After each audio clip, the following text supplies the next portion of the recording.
In this video, we're going to be taking the New Balance Fuel Cell SC Trainer version 3 along to a 20-mile race to find out if it is actually worth £230 or should we be buying something else.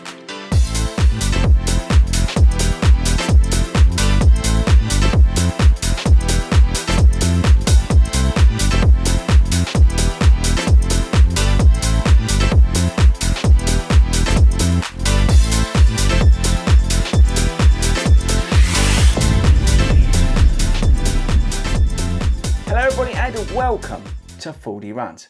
My name is Chris Ford and I'm a running coach who loves to review running shoes here on YouTube. And today I thought it'd be pretty awesome to feed back to you what the New Balance Fuel Cell SC Trainer version 3 has been like, because I just took it to a 20-mile race. Okay, so how this video is going to work, we're going to talk about what's new here on version 3. We're going to do a little bit of sort of history because I've had both the previous versions of this shoe. We're going to do what's new, stats and features, all that kind of stuff. We're then going to talk about the runs that I've done in the shoe, and I've actually done more than the 20-mile race, but we're going to focus in on that. And then we're going to wrap it all up at the end. I'm going to let you know whether this shoe is actually worth £230. Now, before we get into all of that, we've got two things to do, people. Number one, yep, you know it, we've got to subscribe, haven't we? And the second thing, you've got to listen to this disclaimer.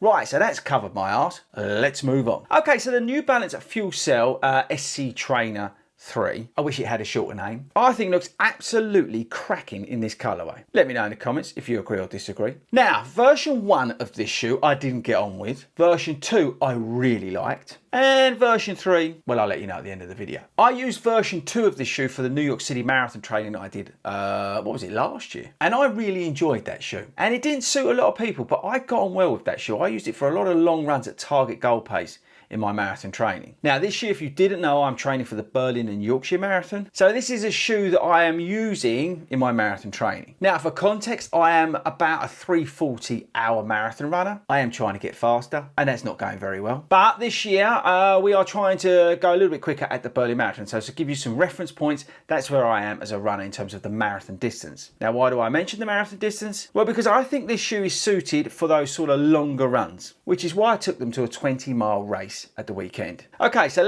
before we get into that, let's talk about what's new here, stats and features time. Okay, so this shoe is £230 and it's $180 in the US. And if you know why it's so different, can you let me know in the comments? So we've got a Piba blended midsole. We've got the Fuel Cell midsole that's over from the Rebel 4. The previous version was full EVA. We've got an updated carbon fibre plate that's now this fork designed and it's coming in 30 grams lighter than the previous version. We've got the Energy Arc system, which is helping for that smooth ride.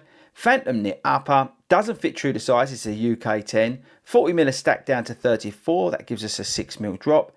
10.7 ounces, 304 grams. And what else?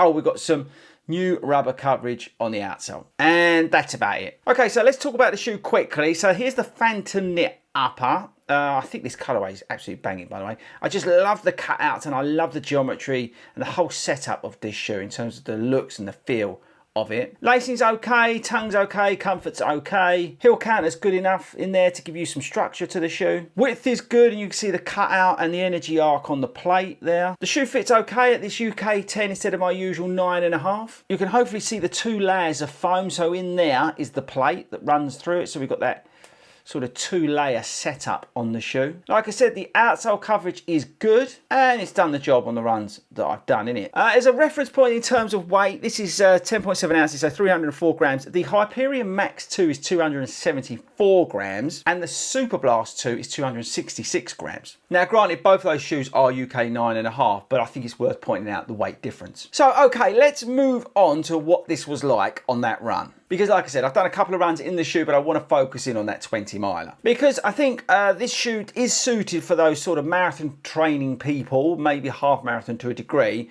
where you don't mind paying a premium for a shoe that's going to get you into some of those longer miles. Maybe you've got to put some goal pace in, some target pace, whatever you want to call it, into some of those long runs, or maybe you're doing sort of shorter sessions that, again, you need something that's going to help you tick along. You want a bit of a super foam, you want a bit of a carbon plate to give you some sort of, well, help in those sessions. So yes, 20-mile race for me, which was a new thing. I've not ever done a 20-mile race. I've obviously done loads of 20-mile runs, but I've never done a 20-mile race. So it was interesting to take the shoe along. I wanted to take the shoe because, as I said, for me, that's where this shoe fits into the rotation. The shoe was great, felt perfect in terms of holding pace. It was a warm day, so it was a hard day, but the shoe actually performed exceptionally well. It worked well at a variation of paces, and I'll put my splits up on the screen. And I was able to carry the speed that I wanted, carry the pace that I wanted, and it worked well. I've had no blistering, no sort of issues with the shoe in this hotter weather that we've had. I've also got to give the shoe some credit in terms of the outsole. There was no issues at all with the outsole so far. Also on the upper, again, warm day on that 20-mile race, and it was breathable. I had no issues in terms of overheating or anything like that. Lockdown was perfect. I didn't have to relace them. I had no issues in terms of the lockdown of the shoe whatsoever. No problems in terms of comfort. So in terms of the midsole, the ride is a slightly firmer ride than what you probably think, but you get enough of a bounce back off of it. But what you do get, because it's that little bit firmer, is you get a stable ride, which is good news. So for me, this actually felt more towards like a Kinvara Pro, because it was that sort of stable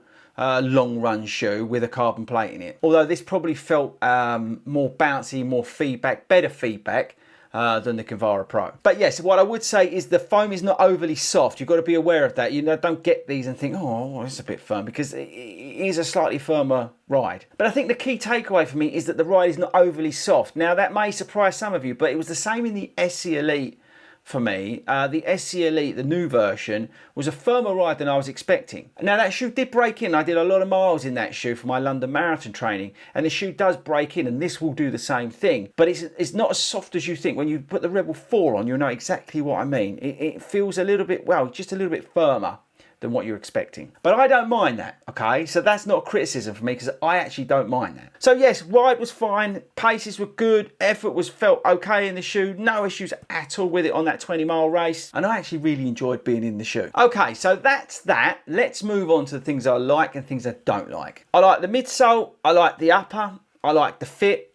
What else? I like the outsole. I just like the ride. I like the overall comfort of the shoe, and I like the fact that it's well, yeah, it's just a bit of a more of a training focused version of the SC Elite version 4. Okay, things I don't like. I don't like the price, and I don't like the fact that the US version is £180 and this is over £200. That blows my mind. I'm not overly fussed on the weight. When you compare that against the Hyperion Max 2 and the Super Blast 2, it's an issue. And I still don't like the fact that I have to buy a UK 10 instead of a UK 9.5. But that's just me being stupid. But yeah, that's it. They're the only dislikes. Price is a huge problem with this shoe, and I think that ultimately is what's going to stop people from buying it. Okay, so look, let's wrap this up. For me, I really like this shoe, but there's two big problems. Number one, number two. Seriously, right? The issue with this shoe is that it's £230. I would say to go and spend the £30 more and get the SC Elite version 4, which you can do everything this can do, and obviously you can race in it. Well, you can race in this, but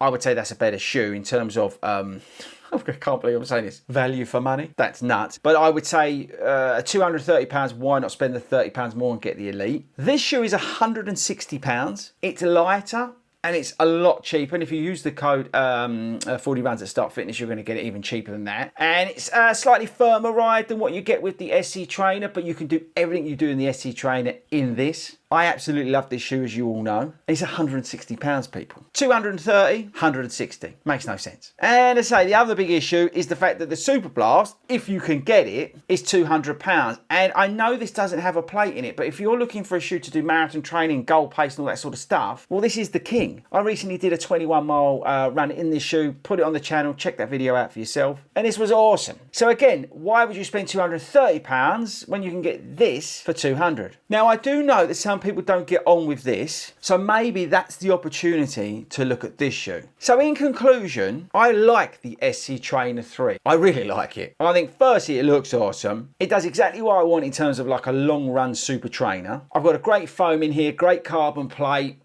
great upper, looks good. and I can use it for what I need to in marathon training. But it's £230, and that's the problem with this shoe. And it's a shame because this is a really good shoe. So the moral of the story is, if you've got £230, put another 30 quid on that and buy the SC Elite. Or if you don't want to spend £230, but you've got that sort of money-ish, buy the Super Blast. And if you can't stomach any of that, then you buy this, because this is everything that these two, in a way, can do. This is a really good shoe. Don't underestimate how good the Hyperion Max 2 is, people. So there we go, people. That's conclusive. We are going to come back on this shoe, right? So we will get to 100 miles pretty quickly in this shoe, I reckon, because I'm going to be using this with the others as part of my marathon training. So we'll crank up some miles. So we will come back and do another video on this. This is the sort of first initial feedback after, say, we've done a couple of runs in it, but that 20-mile race, that's what I wanted to really make this video about. So we will come back. But let me know in the comments, are you interested in this shoe? Are you going to pick this up? I'd be interested to know the sort of reasons why you're going to buy this versus some of the other shoes that are out there. Okay, people, there we go. That's it. That's the SC Trainer